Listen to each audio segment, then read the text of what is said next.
A global positioning system, or GPS, is a network of satellites that lets a device figure out its exact location anywhere on Earth. It exists to solve a problem that has followed people for as long as they have traveled, knowing precisely where you are when there is no landmark to guide you. Before GPS, position had to be estimated using maps, compasses, or the stars, and all of those methods carried real error that could add up to miles over a long distance. GPS was built to remove that guesswork entirely. It works by using satellites with known fixed positions in space as reference points, then measuring how far a device on the ground is from several of them at once. Once you know your distance from enough of these fixed points, your location can be calculated with precision, often down to a few meters. That single idea, using known points to find an unknown one, is the foundation everything else in this system is built on, and every concept ahead is really just a refinement of that one core process. Satellites act as reference points. Each GPS satellite orbits Earth at a known altitude and follows a known, predictable path, so at any given moment, its exact position in space is known and can be tracked from the ground. This matters because a device on the ground has no way to determine its own location unless it can measure its distance from something whose location is already certain. Think of a construction surveyor setting property lines before a foundation is poured. The surveyor's handheld unit does not know where it is until it can measure distance from several satellites it can see overhead, and it will not lock in a measurement until enough of them are visible. If those satellite positions were even slightly wrong, every measurement taken from them would be wrong too, and a property boundary could be marked in the wrong place, creating a problem that might not surface until a neighboring property is sold. A GPS satellite is simply a fixed point in the sky that a device measures itself against. The next concept is how distance is actually measured. GPS does not measure distance directly. It measures time, then converts that time into distance using the speed at which the satellite's signal travels, which is the speed of light. This matters because time can be measured with far more precision than distance can be measured directly from thousands of miles away, and that precision is what makes the whole system possible. Consider a delivery driver's phone trying to confirm the correct address on a route. The satellite sends a signal marked with the exact moment it was transmitted. The phone receives that signal a fraction of a second later and calculates how long the trip took. Multiply that travel time by the speed of light, and the distance to that satellite is known. If the timing is off by even a tiny amount, the distance calculation is off by a significant amount, since light travels so fast that a small time error becomes a large distance error on the ground. Distance in GPS is really just time converted into miles. With distance from one satellite known, the next concept is trilateration, which is how a single location gets pinpointed using multiple distances at once. Knowing your distance from one satellite only tells you that you are somewhere on a giant sphere around that satellite. Knowing your distance from a second satellite narrows that down to a circle where the two spheres overlap. A third satellite narrows it down further to just two possible points, one of which is usually impossible, such as being deep underground or far out in space, leaving only one realistic answer. This matters because without measuring distance from multiple points, there is no way to narrow a location down at all, no matter how accurate any single measurement is. A ship's navigation system uses this exact process, combining distances from several satellites to settle on one usable position instead of a vague area somewhere in open water. Trilateration is the process of narrowing down location by combining distances from several known points. 3 satellites can narrow a position down, but a fourth is needed to correct a timing problem. Satellite clocks are extremely precise, but the clock inside a phone or a car's GPS unit is not, and that gap creates an error that has to be solved for. This matters because even a tiny error in the receiver's own clock throws off every distance calculation, since those calculations depend entirely on precise timing between two devices. A fourth satellite gives the system enough information to solve for that clock error at the same time it solves for location, correcting the mistake automatically without any input from the user. A pilot relying on GPS for navigation depends on this correction happening constantly and accurately, since a timing error of even a fraction of a second could shift a calculated position by a significant distance at cruising speed. A fourth satellite lets the system fix its own timing mistakes while it works out where you are. This leads to why satellite clocks matter so much in the first place.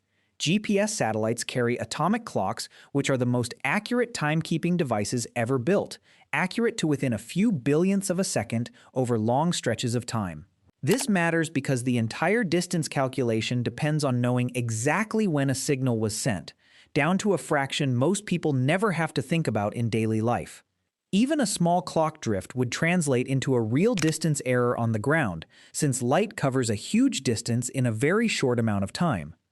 A shipping company tracking a fleet of trucks across the country depends on this level of precision holding steady, because a drifting clock on even one satellite could cause every truck relying on it to appear miles from its actual location on the dispatcher's screen.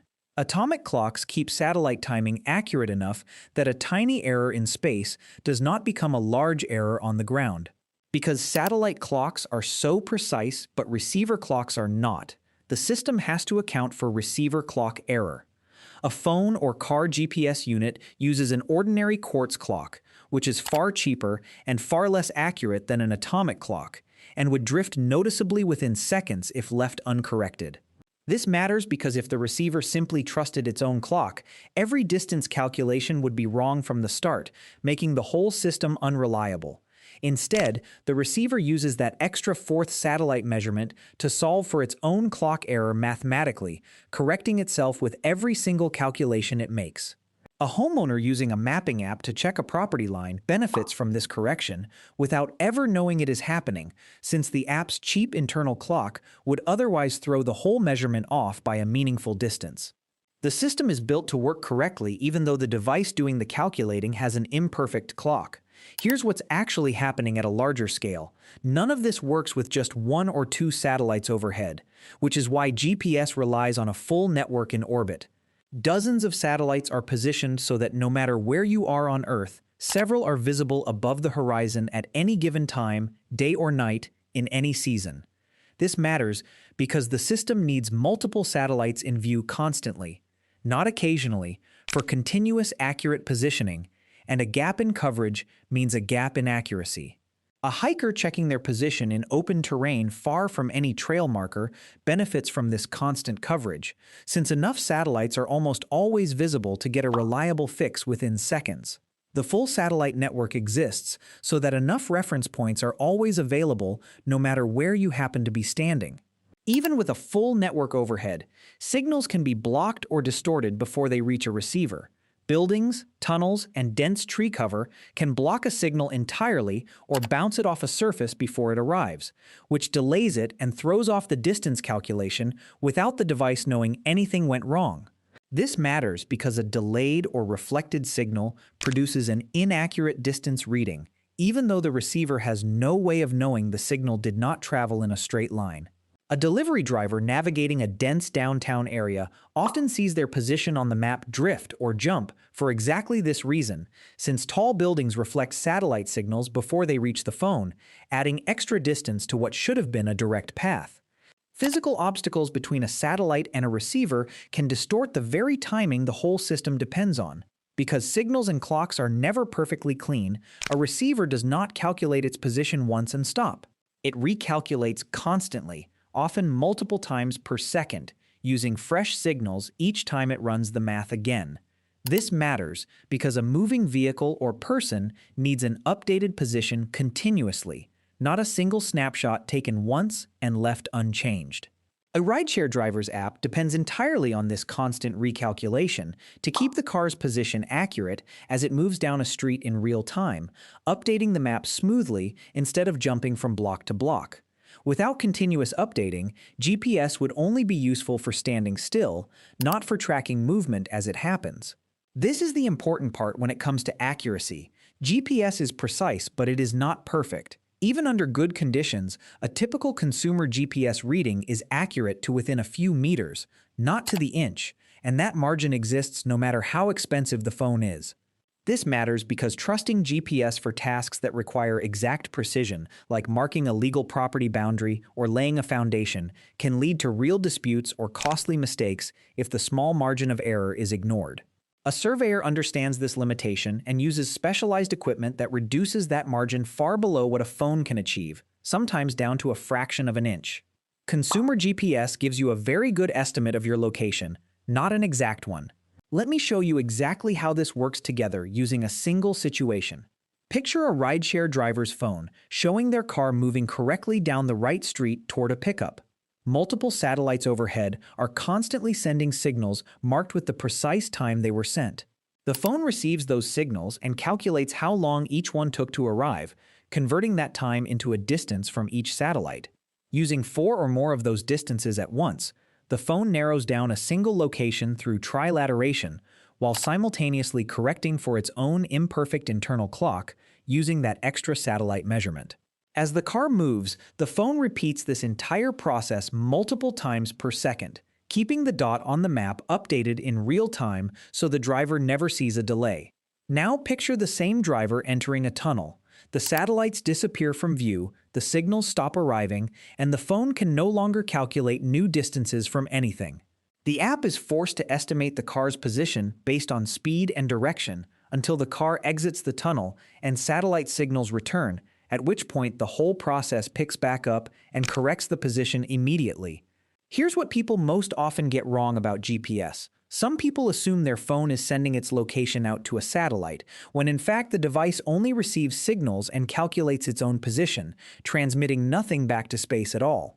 This mistake is easy to make because most other location sharing, like sending your location in a text message, does involve transmitting data from your phone to someone else. So people naturally assume GPS itself works the same way. The fix is understanding that GPS positioning is entirely one-directional, from satellite to receiver, with nothing sent back up. Another common mistake is assuming that more visible satellites always means better accuracy. What actually matters most is the spread of those satellites across different parts of the sky, not simply the total count, since satellites clustered close together provide less useful information than satellites spread wide apart, even if the total number is the same. A third mistake is blaming poor GPS accuracy in cities on weak signal strength, when the real cause is usually signal reflection off buildings, a completely different problem with a different fix. The fix is recognizing that tall structures distort timing by bouncing signals, not by blocking them outright, which is why accuracy can suffer even with a full signal indicator. A final common mistake is confusing GPS specifically with the broader term satellite navigation, since GPS refers to the United States system while other countries operate their own separate satellite networks that work on the same basic principles but are technically different systems entirely. Understanding trilateration explains why a phone can take longer than expected to lock onto a location indoors or near tall buildings, which saves time, since restarting the app will not fix a problem caused by blocked or reduced satellite visibility. Knowing that consumer GPS is accurate to a few meters, not to the inch, prevents someone from trusting a mapping app for a legal property boundary, since that mistake can lead to a costly dispute that only a professional survey can resolve properly. Understanding continuous recalculation explains sudden position jumps during long tunnel drives, which prevents a driver from wrongly assuming their device is broken and wasting time restarting it or resetting the app.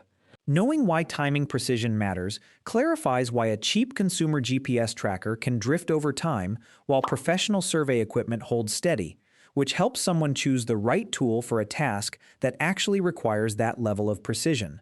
Understanding how signal reflection works in cities can also save a driver from missing a turn, since recognizing a temporary drift for what it is means trusting the road ahead instead of the momentarily inaccurate dot on the screen.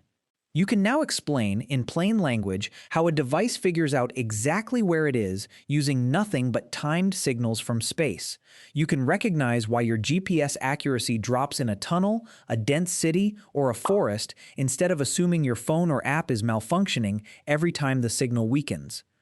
You can judge when GPS is precise enough to trust, like everyday navigation or tracking a delivery, and when it is not, like a legal property boundary or a construction measurement that requires far more precision than a phone can offer. You can also tell the difference between a real technical limitation, like signal reflection in a city, and an actual malfunction, which means you will waste less time troubleshooting something that was never broken. This is the understanding you should have been given the first time you encountered GPS, and now you have it.